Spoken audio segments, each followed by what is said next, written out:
Bueno, buenas noches, muchas gracias. Muchas gracias a todo este lindo recorrido que hicimos desde que llegamos acá a la casa del Partido Justicialista, que estuvimos primero, muy linda. La casa de Borges, que es muy... habla de... porque creo que todos somos complementarios de la argentinidad que somos, ¿no? Y bueno, Julio Rodríguez, que ha sido quien nos ha convocado acá, comandante superior de la rama afectiva del peronismo,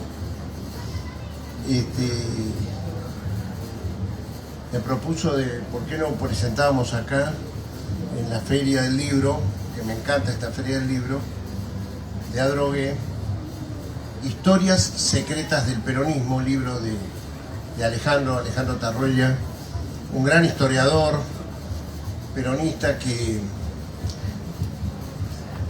yo lo freno para que no siga escribiendo porque tiene historias muy...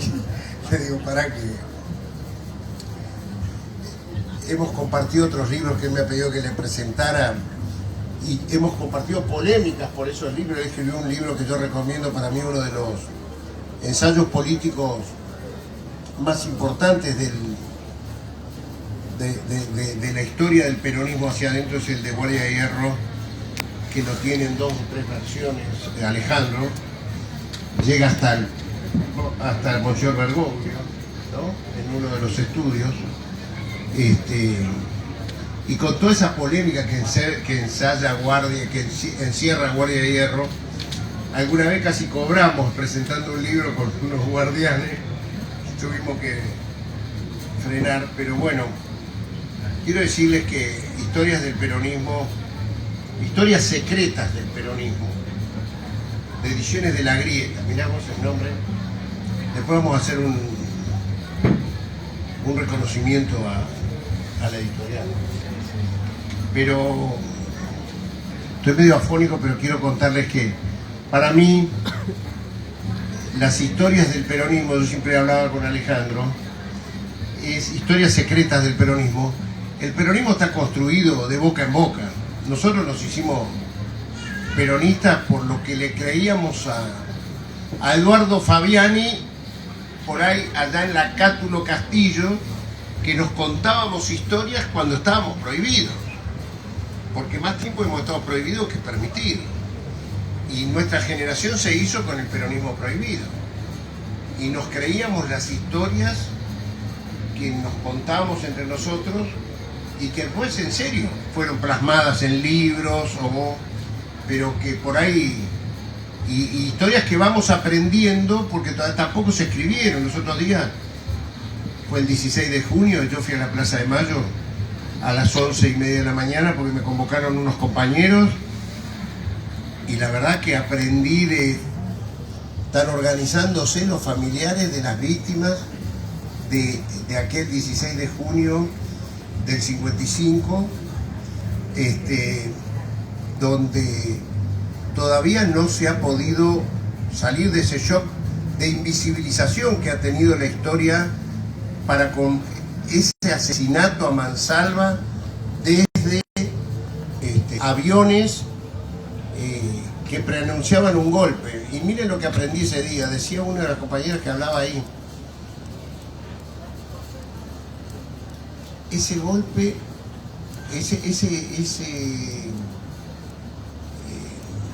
¿cómo se llama?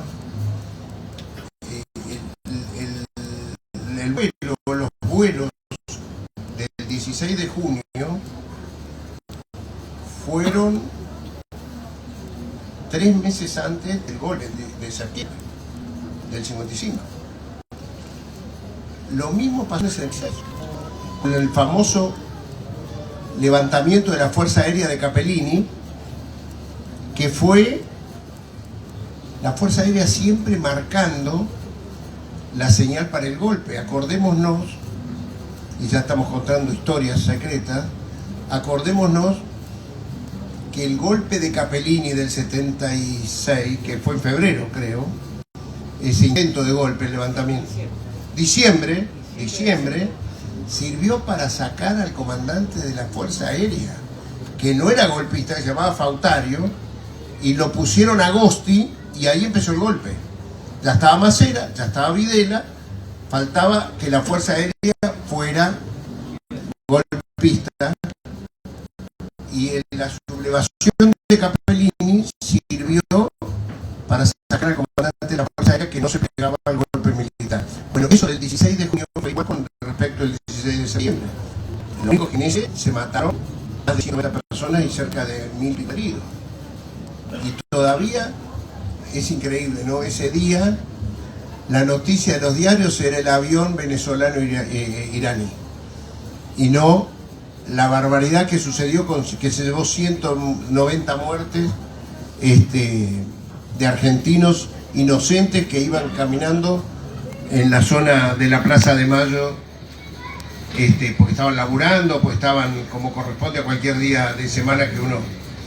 Pero bueno, decía que hay muchas historias. Tarroya con esto va a tener que escribir como 5 tomos. Y yo les voy a contar una que, por ejemplo, que no está acá, pero que las va a incorporar. A mí siempre esa historia, o sea, que los peronistas vamos primero escuchando la historia entre nosotros para después hacerla libro. Y esta me la contó Saturnino Montero Ruiz. Saturnino Montero Ruiz era el intendente de la ciudad de Buenos Aires en épocas del gobierno de Lanuse. Onganía, la Revolución Argentina, Onganía Levito Lanuse, intendente de la ciudad de Buenos Aires, Saturnino Montero Ruiz. Y el tipo aspiraba a hacer la salida, el civil, que los militares apoyaran como salida política, o sea, el que iban a presentar como candidato contra el Frejuli, contra la Unión Cívica Radical. Había 3 que competían. Uno era Manrique, que era el ministro de Acción Social, Montero Ruiz, que era el intendente de la ciudad de Buenos Aires, y después terminó saliendo Ezequiel Martínez, que era un brigadier, que le decían el presidente joven, ¿no? Pero lo que quería contar con respecto a cómo era nuestra organización, el peronismo, en la resistencia, es que cuenta Montero Ruiz, me cuenta un día, que le entregaban un premio a él en Madrid como gran alcalde de la ciudad de Buenos Aires. Montero fue para los porteños el hombre que transformó en peatonal la calle Florida y cambió de mano la calle Corrientes. O sea, hubo cambios sustanciales en ese gobierno, y lo premiaban en Madrid, le daban un premio a no sé qué cosa. Y parece que Lanuse, que era el presidente, desconfiaba mucho de los que iban a Madrid, porque en Madrid estaba el hombre, y todos se quedaban con ir a hablarlo a Perón, o a verlo a Perón a escondidas de Lanuse. Entonces Montero me cuenta que lo viene a ver Patricio Termini, que Patricio Termini era el secretario general del gremio de los municipales, y le dice: Montero, usted va a ir a España y le van a entregar el premio tal, ¿no? Sí, y usted va a parar en el hotel Carson, sí. Bueno, dice, General Perón quiere ver. Montero, que quería ser candidato a presidente de la lucha, le dice: mire, Termini, no me interesa verlo al General Perón. Pero no, ¿cómo? ¿Usted sabe lo que significa que el General Perón quiere poder conversar con usted cuando esté allá? No lo quiero ver a Perón, no me interesa. Entonces dice que va y le cuenta a la mujer: ¿a vos te parece? Mirá lo que quieren hacer cuando tengo que viajar a Madrid. Quieren que Perón me quiere ver. Y la mujer, que era una gorila, pelo duro, dice: ni loco lo vamos a ver a Perón, qué sé yo. Bueno, dice, vuelve a terminar 2 o 3 días después y dice: mire, Montero, que me vuelve a decir el General Perón que lo quiere ver a usted y que es importante que usted lo vea. No lo voy a ver, termine, déjeme de joder. No me ponga problema. Y de pronto lo llama Lanuse. Y faltando un día para que él se vaya, y le dice, me han dicho que usted se va a España. Sí, me van a dar un premio. ¿Un premio? ¿Está seguro que usted va por un premio que le van a dar? No, le aseguro, yo no lo voy a ir a ver a Perón porque me quieren mezclar. Y él saca el tema. Bueno, Montero, compórtese, le dijo Lanuse. Bueno,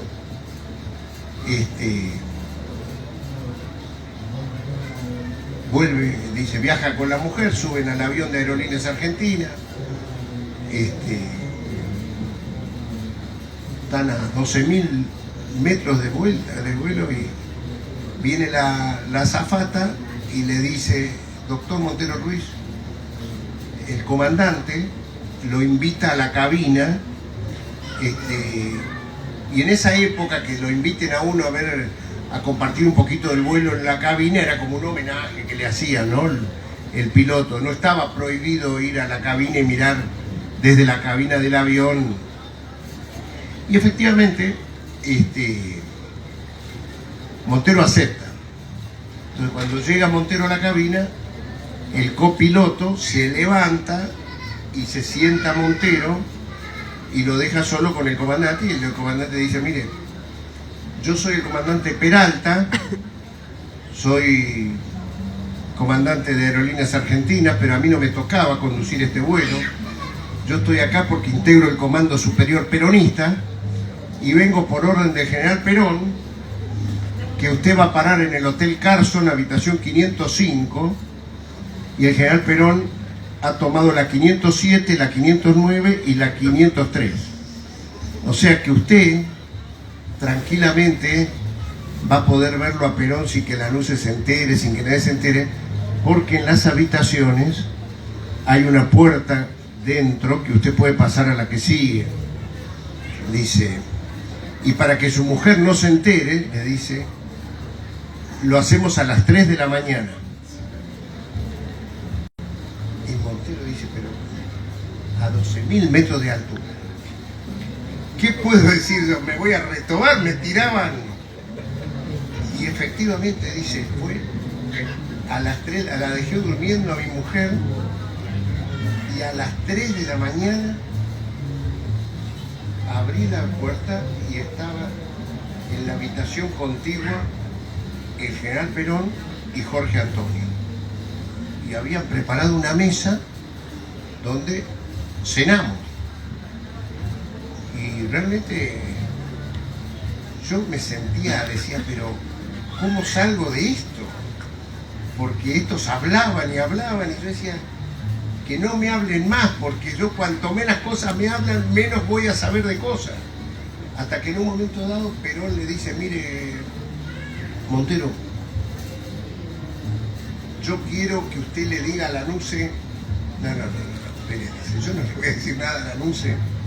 Bueno, yo quiero que usted le diga, Lanuse ha mandado acá un coronel Cornicelli que me ha propuesto una fórmula que sería la fórmula Lanuse-Perón. Yo quiero que usted sea el portador de la respuesta.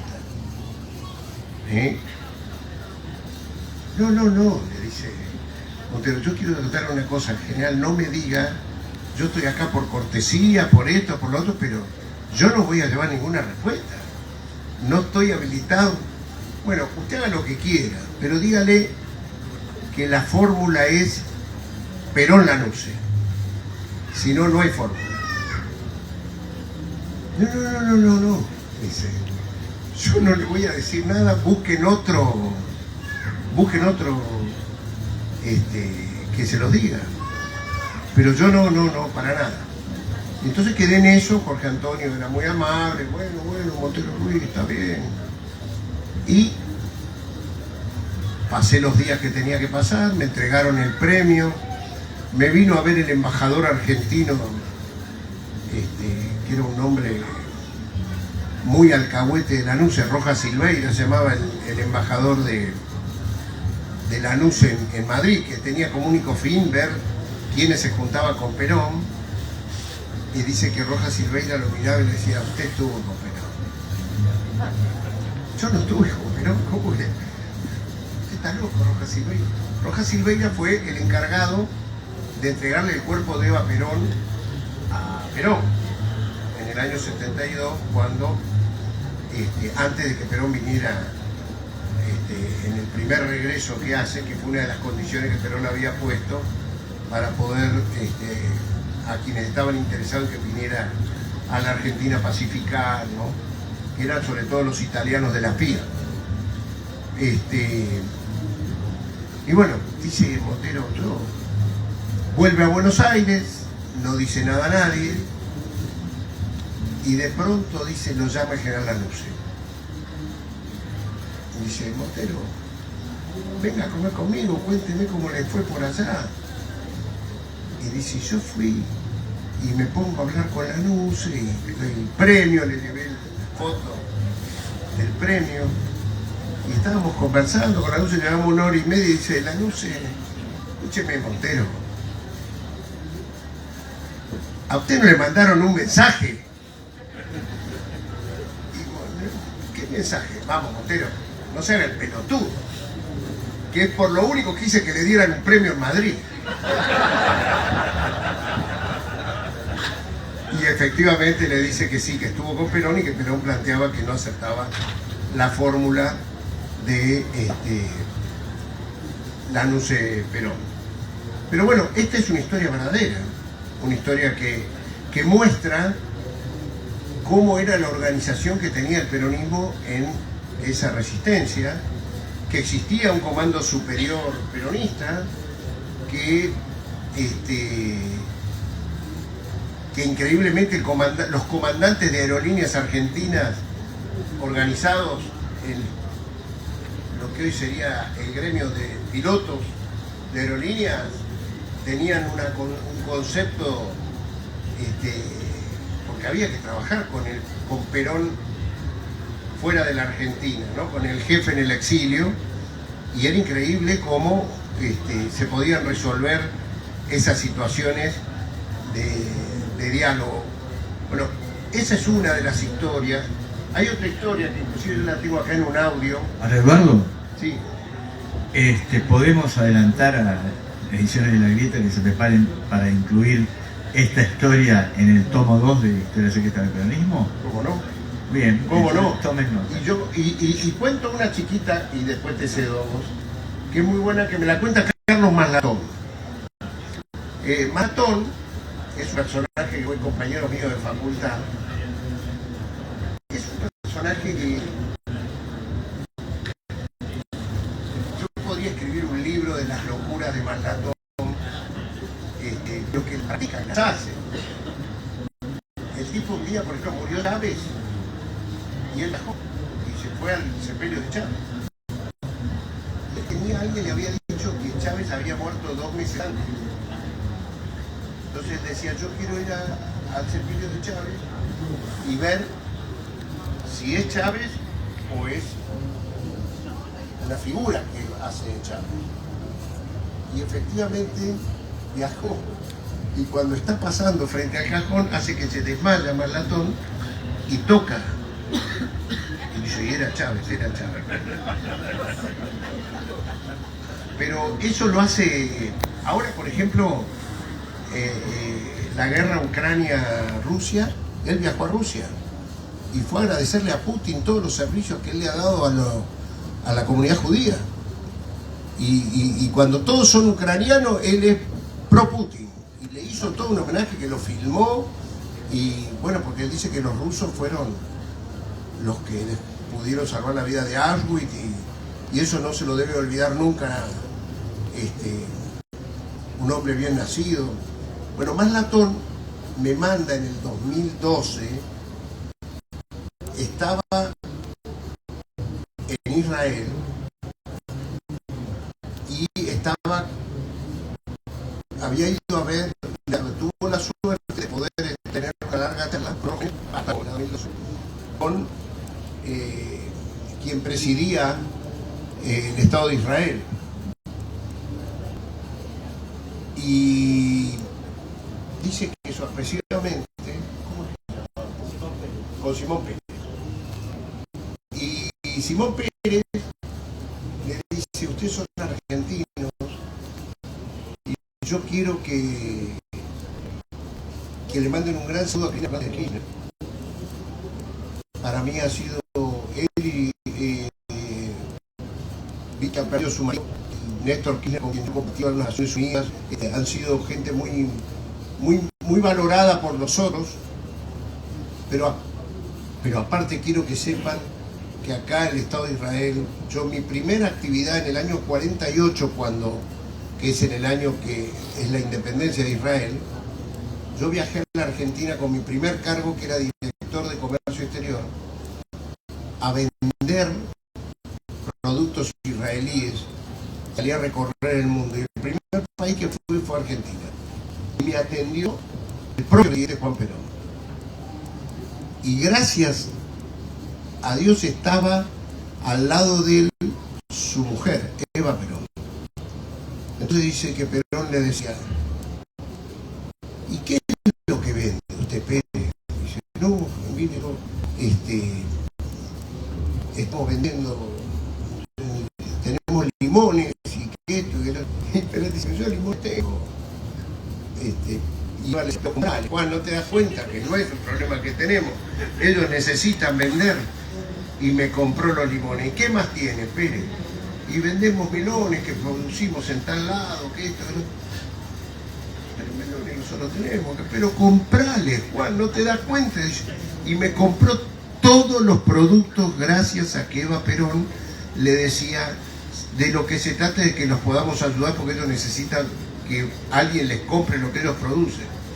Eso díganselo al pueblo argentino. Y se lo decía a Maslatón y el grupo de él, que eran antiperonistas o no peronistas, ¿no?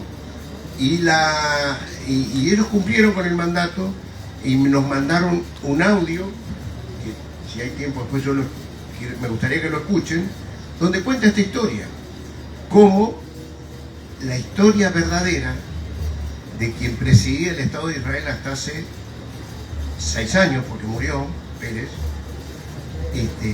no es la historia que nos cuentan acá de un peronismo filonazi, ¿no? Y eso es lo que yo creo que nosotros tenemos que plasmar en libros y academias y discursos y ferias del libro y contar la verdadera historia del peronismo, que no tiene nada que ver con esto que nos quieren, por ejemplo, en el día de hoy, de que somos, nos quieren iranizar la política permanentemente después de que el presidente estuvo en Los Ángeles, hizo un discurso que quedará en la historia de cómo se plantó como presidente de la CELAC, de la Confederación de Estados Latinoamericanos y el Caribe, y en el mismo momento que el propio Biden toma la propuesta de Alberto Fernández y acepta venir a la invitación que el presidente Fernández le hace como presidente de la CELAC para que venga a la Argentina en diciembre, cuando se va a hacer la cumbre CELAC y van a estar los países que no fueron invitados en Los Ángeles. Entonces nos tiran con esto que aparece dominando las páginas de los diarios para mostrar que el Frente de Todos, lo que es la continuidad del peronismo aquel que yo les contaba de Simón Pérez, no es la realidad que nosotros sabemos que es el peronismo. Por ahora cuento estas anécdotas, después hay otras más, pero recomiendo que de estas historias hay mucha más jugosa en este libro, ¿eh? Y ahora un gusto que Alejandro cuente de qué se trata su libro.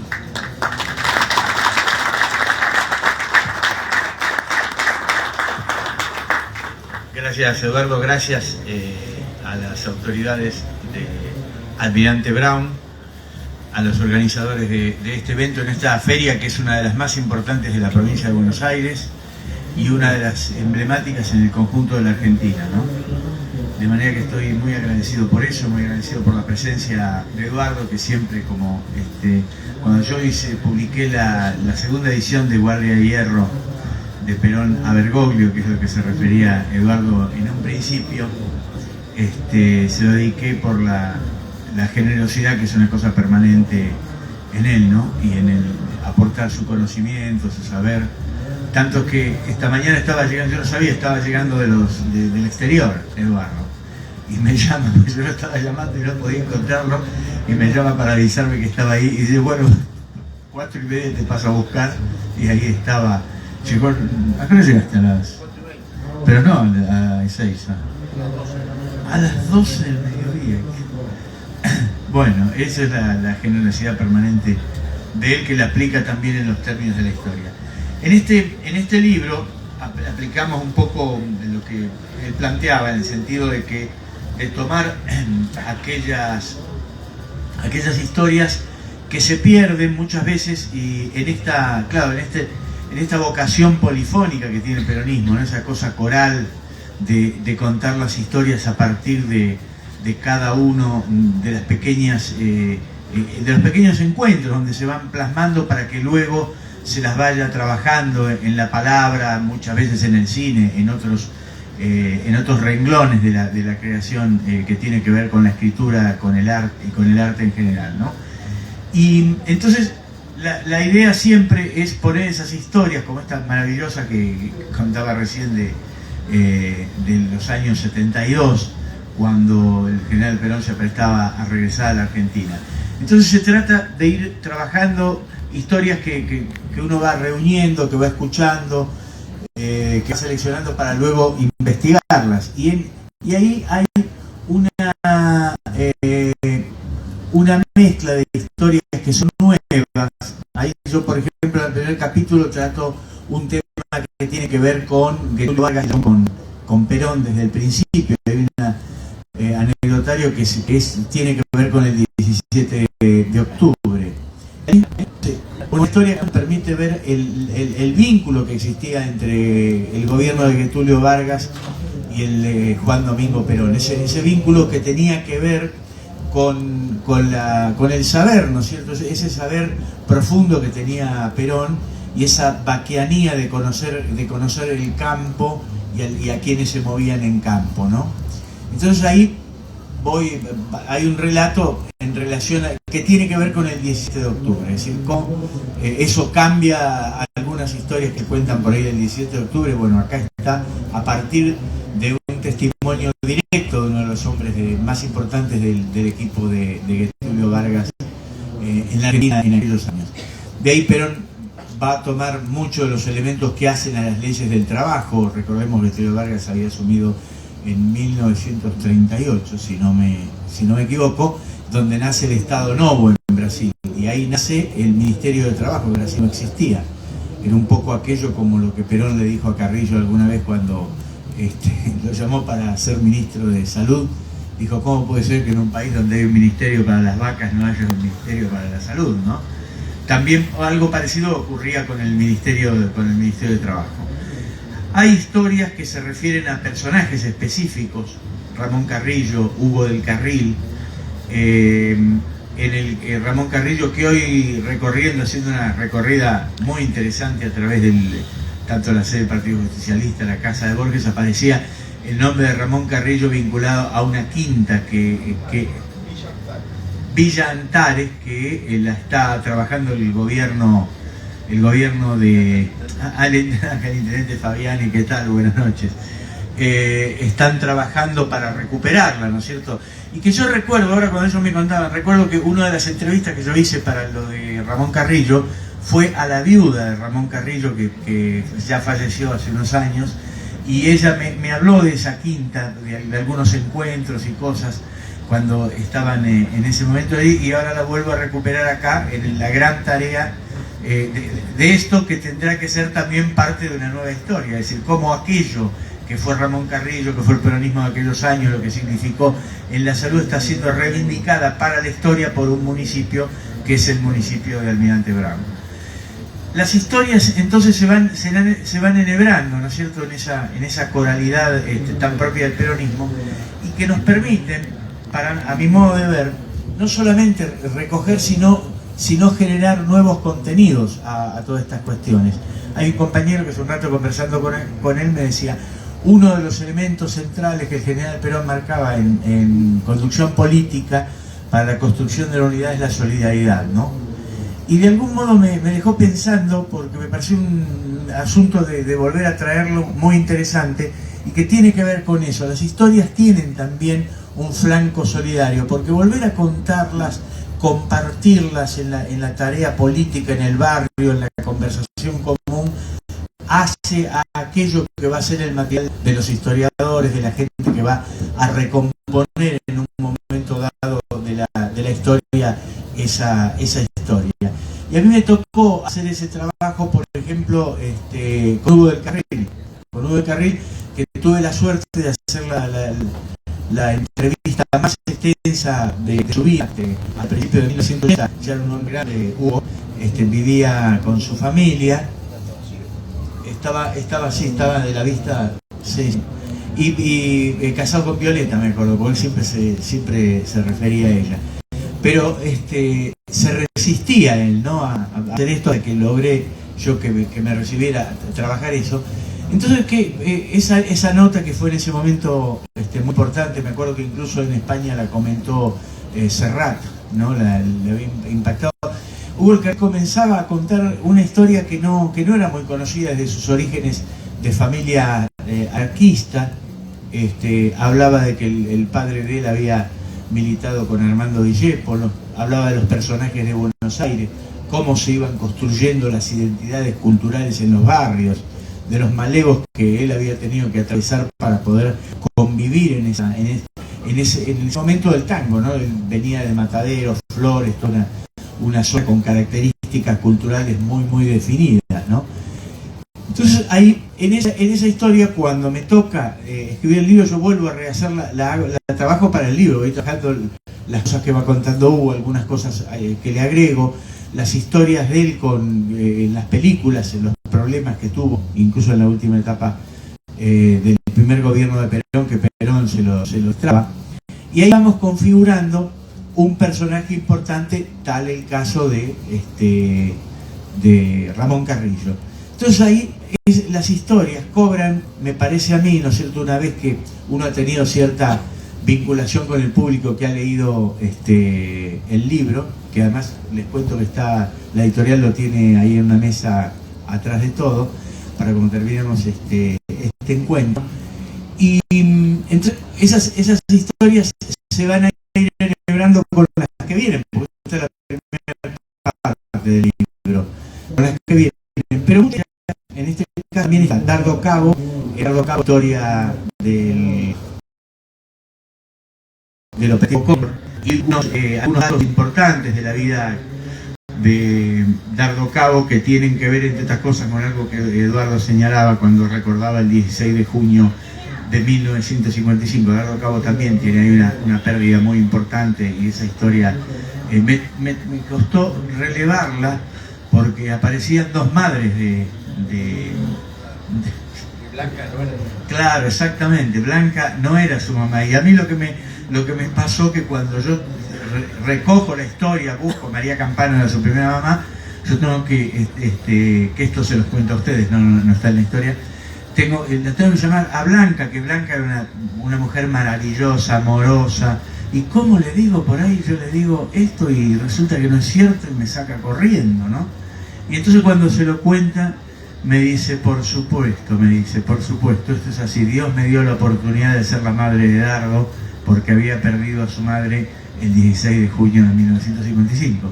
Y ahí, entonces, las historias, ¿cómo se van? ¿Dónde consigue uno ese dato? Ese dato lo obtuve en la calle, como me pasó con el Cancagullo. Acá está la historia de su mamá,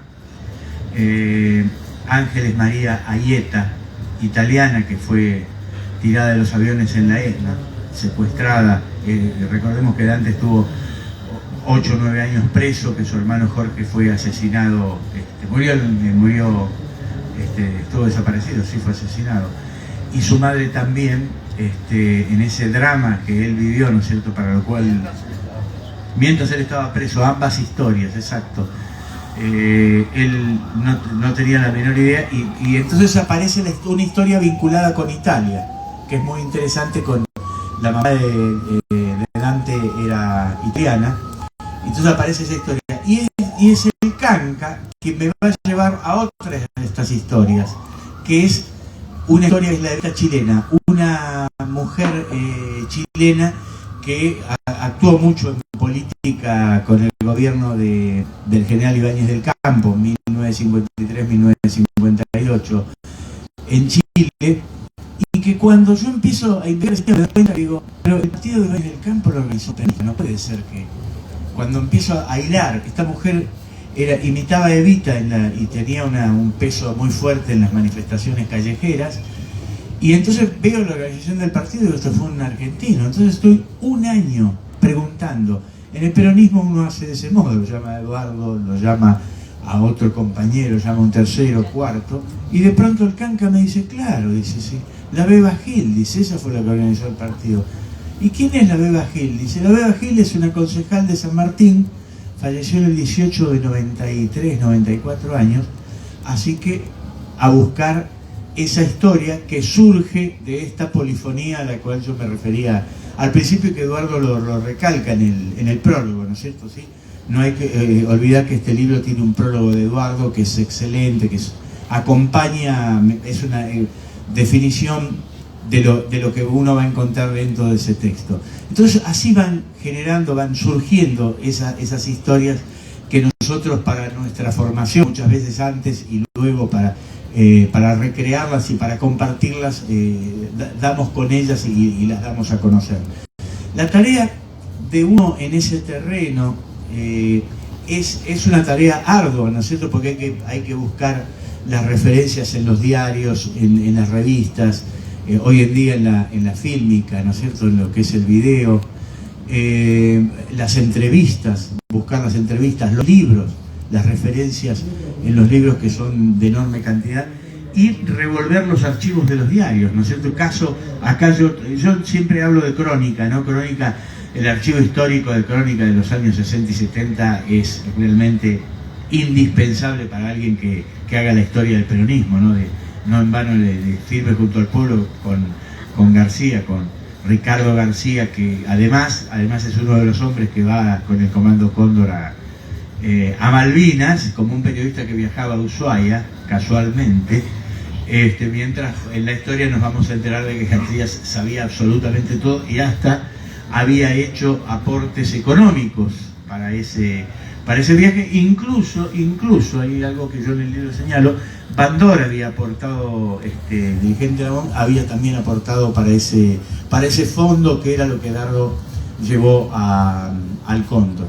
Entonces, las historias tienen una búsqueda que después hay que resolverla en la escritura, que esa es la otra cosa, que justamente yo siempre digo que cuando uno dice, bueno, los historiadores, esto es lo más importante, tal cosa, mira, lo más importante en el trabajo de plasmar una historia para decir todo, y después hay que sentarse en la silla y darle hasta que aparezca. Y en ese sentido, yo digo siempre, me siento un carpintero que trabaja con palabras. Yo vengo del periodismo, obviamente, gráfico, inicialmente, de radio, televisión y ahora las redes a través de internet. Siempre digo que la gráfica fue una escuela maravillosa, porque uno ahí aprendió una cuestión fundamental, que es reescribir, ¿no? Que es, Borges decía eso, ¿no? Estábamos hoy hablando de Borges. Y lo más importante no es la escritura, sino la reescritura, y tal vez la cuarta, la quinta, cuando uno lo vuelve a tomar, lo vuelve a plasmar, vuelve a hacer eso. ¿Por qué? Porque sucede una cosa que es muy semejante a lo que sucede cuando la gente cuenta las historias. La primera vez es una cosa, cuando la contó la sexta vez es mucho mejor que la primera, seguramente. Eso ocurre, uno la va contando, la va escuchando, y cuando la última vez que la escuchó seguramente es la mejor. En la escritura pasa cosa semejante. Por eso me parecía sumamente importante estar en Almirante Brown para contar un poco todo esto, y compartir con ustedes este libro, que he tenido la suerte de tener un compañero compañero de acompañamiento como Eduardo, que compartió, es cierto, presentaciones muy serenas y otras no tan serenas.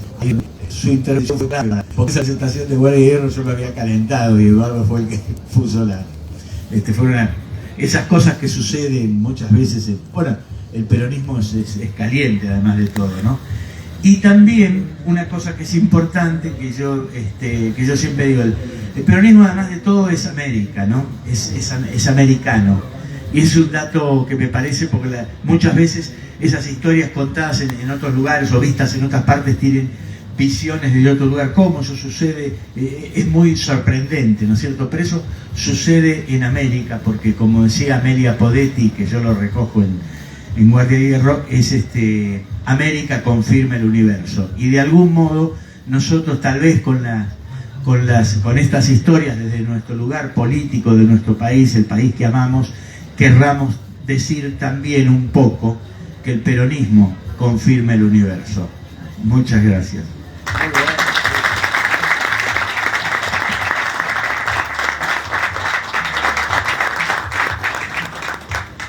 Contando una historia chiquita de Hugo del Carril, que no está en el libro, pero para que sepamos qué terrible personaje era, nosotros en el año 85, que éramos militantes peronistas culturales ahí en la Cátulo Castillo, Eduardo,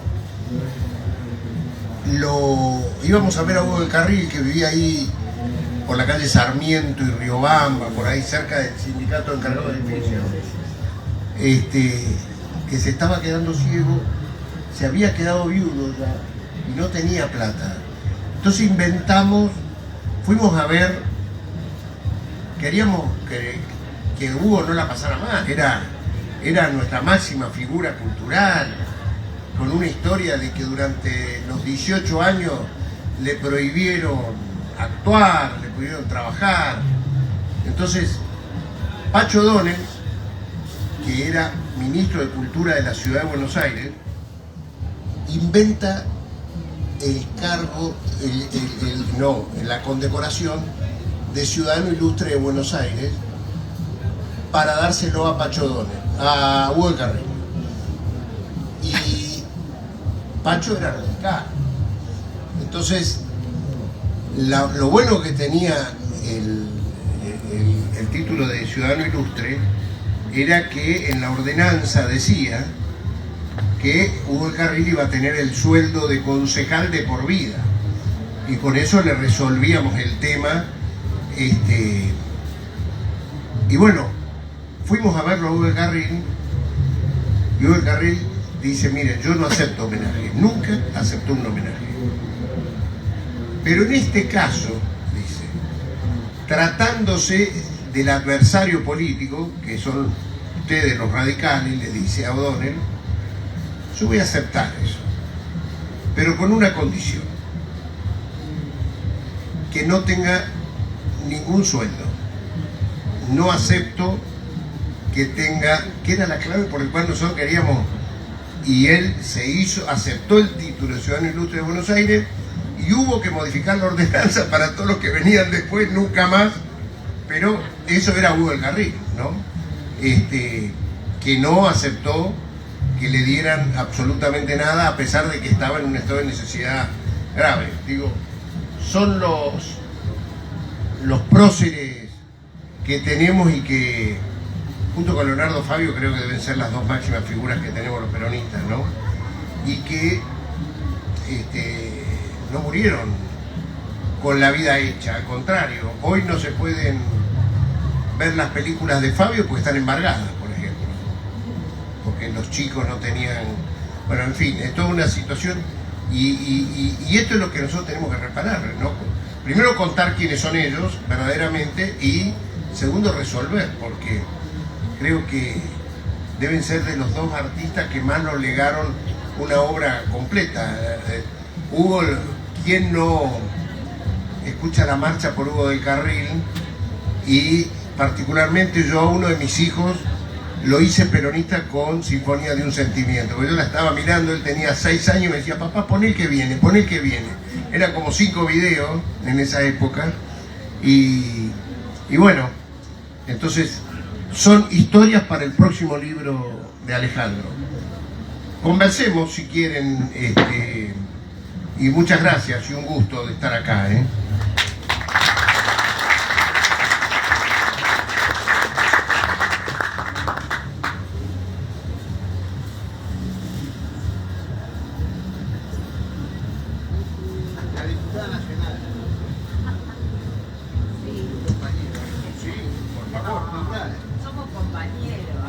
Hablamos frecuentemente. Es un orgullo, la compañera María Rosa, por favor. Lo que pasa es que estoy llegando tarde. Pero la verdad que las historias del peronismo son enormes. Ayer me contaban una Cada que... uno tiene que contar una historia del peronismo. Sí. No, Manuela escribe, anota. Ayer me contaban una que me parecía, bueno, que por lo menos no conocía, que me la contaba el turco Rashid, que decía que Menem, cuando Perón estaba en el exilio, fue a verlo a Puerta Hierro y estuvo días y días y días y Perón no lo conocía. Entonces era un pibe, él todavía no había sido 70 y pico, hasta que Jorge Antonio le pide que lo reciba como compañero, como perteneciendo a la misma banda, y Perón lo recibe y dice: vení ahorita. Y estuvo prácticamente un día hablando con él. Y dijo: este muchacho va a llegar lejos, porque de todas las opciones que le fue dando aceptó todas. Bueno, es una historia.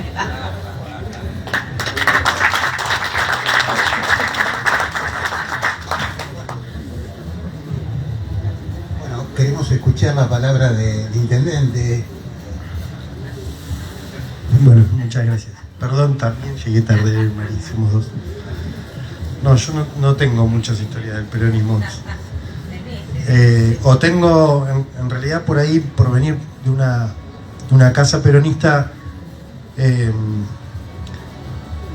creo estar inmerso en anécdotas. Digo, por ahí contar, nada, mis recuerdos muchas veces era de muy pibe, me acuerdo, compañeros que hace poco me acordaba por compañeros que venían de noche a casa, ¿no? Yo soy del 81, o sea, estamos hablando de democracia, pero que venían a la noche, se quedaban a comer, a charlar con mis viejos. Por ahí yo chico, ese es un recuerdo de 4, todavía no estaban mis hermanos, así que menos de 5 años, que venían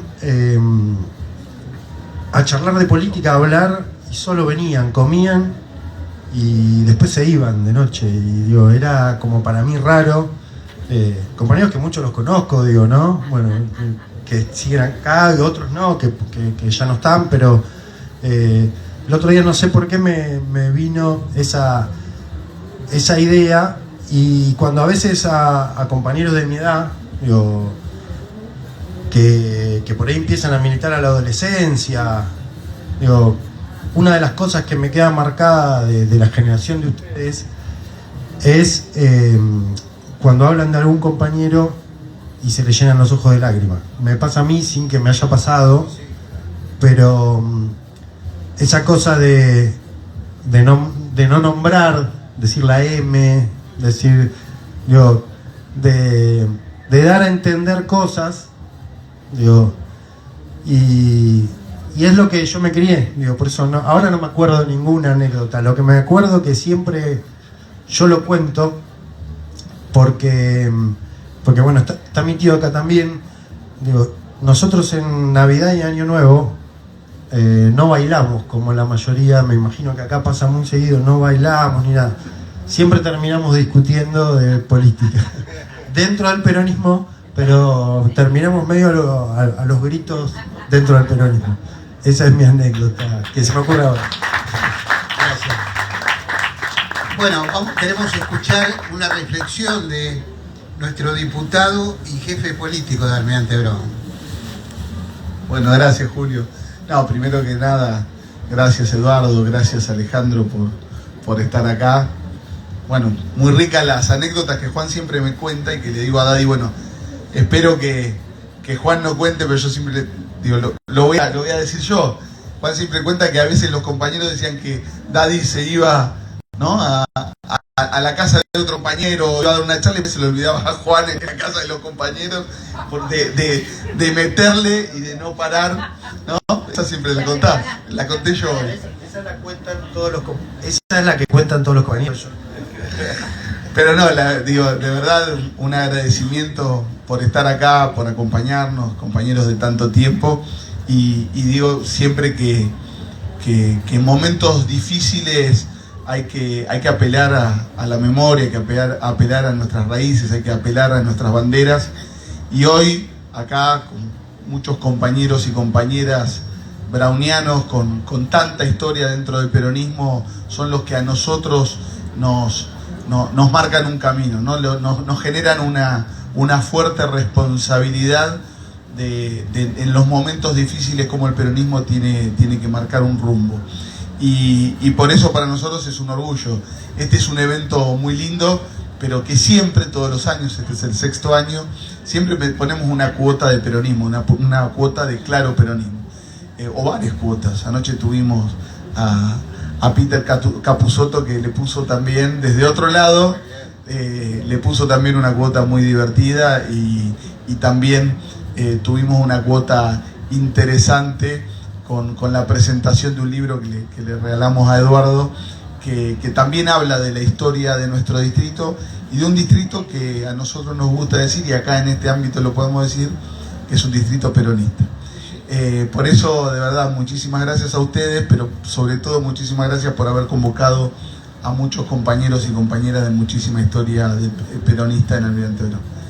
Bueno, muchas gracias. Yo quiero decirles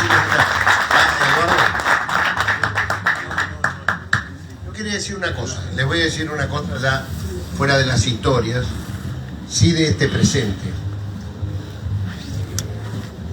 Como presidente, yo presido la Comisión de Relaciones Exteriores en la Cámara de Diputados, y me ha tocado compartir en los últimos 10 días dos momentos muy importantes, que es la cumbre de Los Ángeles, la cumbre de la CELAC, y ayer mismo en Naciones Unidas el Comité de Descolonización, donde fue muy conmovedor escuchar a la familia Bernet, que fueron los que estuvieron en Malvinas en 1933, los descendientes, y donde fue tan contrastante con la de los Kelper que disertaron, que bueno, son emociones. Pero yo quiero aprovechar, porque en esto uno sabe que el Frente de Todos es nuestra casa, nuestro lugar en el mundo, y creo que es esa planta la que tenemos que regar.